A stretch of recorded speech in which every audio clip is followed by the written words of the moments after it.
Hey, good morning, guys. Good morning. How's it going this morning? You seem kind of chipper.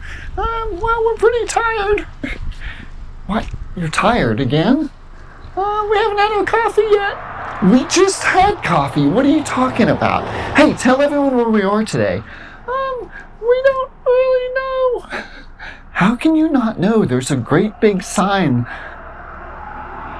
right here telling us where we are. Yeah, well, it's behind us. Oh, of course, that's my fault.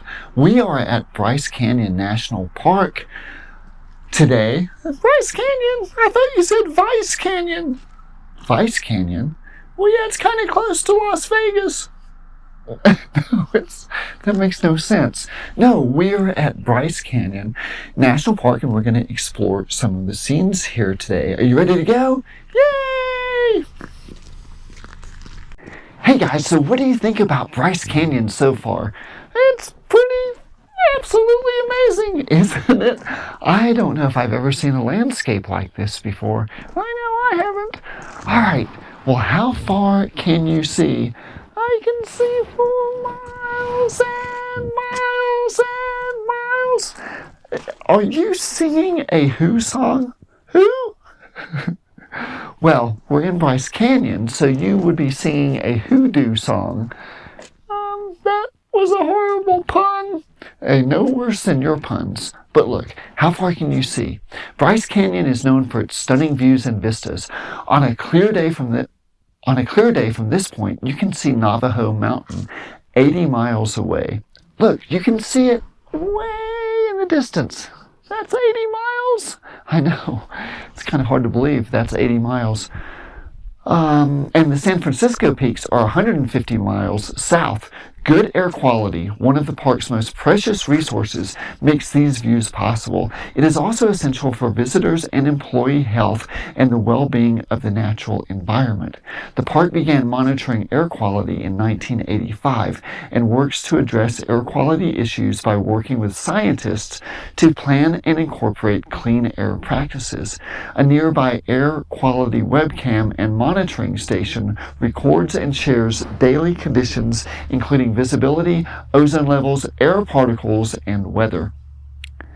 Does that mean that we can't smoke any more cigarettes? You don't smoke cigarettes. You know. Guys, does anyone actually smoke cigarettes anymore? I know some do, but I know you guys don't. What are you talking about? Okay, look at this. Let's learn some geology. Steps through time. The first dinosaurs, 2 mass extinctions, the breaking apart of the supercontinent Pangaea.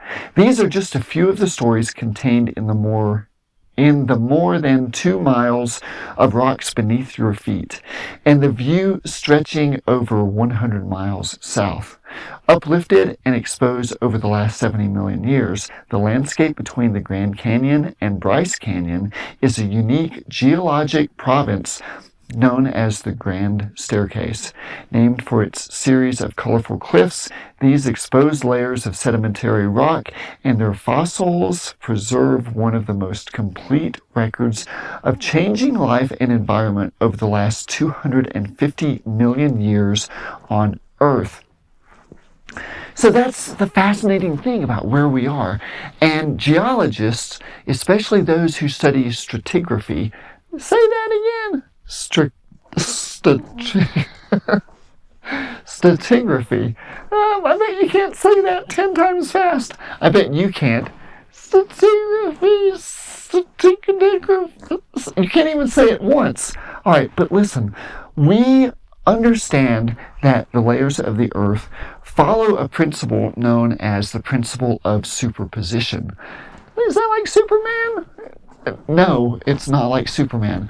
What superposition says is that a lower layer is older than the layer above it. I need some help understanding that. Well, as a layer is laid down, let's say it's sedimentary, like sandstone, as it's laid down, then it's kind of obvious that the next layer above it was laid down later, therefore the layer above it is younger. And what's that called? That's called the the principle of superposition. So let's kind of look at the stratigraphy of this area. We have Bryce Canyon, and then we have the pink cliffs, and they are about 50 million years old. And then we have the gray cliffs, and they are about 90 million years old. So do you see how that works? The pink cliffs are above the gray cliffs, so the pink cliffs are younger. Kind of like we're younger than you. I don't know if that's exactly true. Anyway, let's continue looking here. Then we have the white cliffs, and they are about 190 million years ago. We also have Molly's nipple. Why are you laughing? You said nipple. Don't laugh about that. It's a geologic. We're trying to be serious here, guys, okay? Look, now we have the white cliffs and then the vermilion cliffs, and they are about 195 million years old. And then the chocolate cliffs, not visible from here, but they're about 250 million years old. And each of those cliffs contain characteristics that help us understand what the environment and this landscape was like when those layers existed. And what's that called again? That's called the principle of superposition. And geologists use that to help understand the age and the environment and the landscape when those layers were laid down. Superposition! Can I be Captain Superposition? What does that even mean? I don't know. Okay, so that is our geology lesson for today. The geology word for today is superposition.